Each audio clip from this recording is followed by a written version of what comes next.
most beautiful and equally terrifying things to me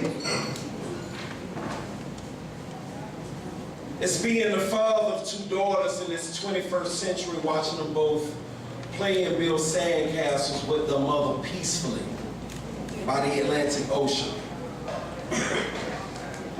And as much as I love to see how much both of my daughters love to want to give everybody that passed them by an affectionate smile and a hug, it's always overshadowed by that dark cloud of reality of how I must readjust the naive nature and use of their trust.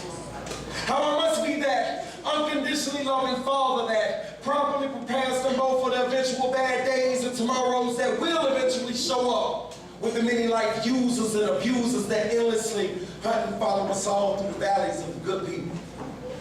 Just like the individual shadows that none of us can ever completely get rid of is exactly why I must maximize their senses. Do everything I can so neither of them ever becomes another senseless victim that any killer sexual predator or senseless senator across the globe can ever claim on their bucket list as another successful accomplishment they've helped become famous for being another sad story. Just like any of the ones described in any city, state, or country's most infamous or heinous cases taken on by their local First 48 or Special Victims Unit. So my goodness, I need them both to listen and not pretend to play clueless to most, if not all, of the good knowledge that I give them. Because I've already been warned and informed that whether it's one thing or 1 million, your children, they will eventually rebel against you on something. So whether it ends up being in a situation of when I put them in a predicament with their mother and when she puts them in a situation of where she decides to do this.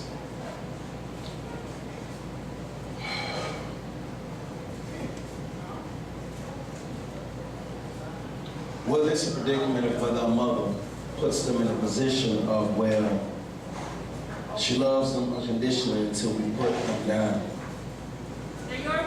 So I've been heavily advised to master the life skill and art of extreme meditating and patience, to keep my blood pressure from overloading on any of those things that either one of them ever crazy enough to ever rebel against me or their mother. You see, ladies and gentlemen, I was raised old school.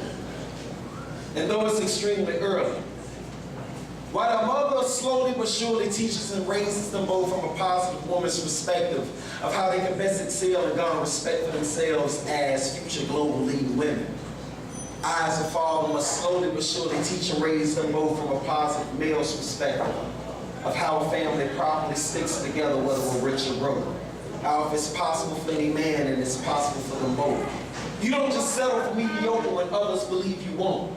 We're all human on this globe, so I'm protecting their hopes and keeping the little things available like the endless kisses and hugs, an ear or a shoulder for talking and leaning on. So a long time from right now, when I eventually give them both away to someone, it won't be a complete surprise when I expect them to end up with a guy similar to the type of type of man their father is and who he's become. One that is loyal, loving, and reliable. Because they know to be unwise and a complete waste of time to end up ambitiously in love with the type of dude that their father used to be when I was no good, confused, and unreliable. You see, I just wish I could stay in that perfect place in my favorite way of life, just watching them both play and build those sandcastles in peace with their mother by the ocean forever. Instead of having a constant worry if they both will forgive me wholeheartedly for all of the bad moods and mannerisms that would change on them at the same erratic pace that wind is coming off in every direction of the ocean. It's on the contrary part of the belief. I'm not struggling with having any issues of having ADD or from being bipolar. I'm just a man doing the very best he can to prepare for all the unavoidable life storms that will eventually show up looking for my daughters. But one thing's for sure, when they eventually show up, they will find me waiting on them as the last line of defense, admittedly scared to death, but undeniably ready, loving.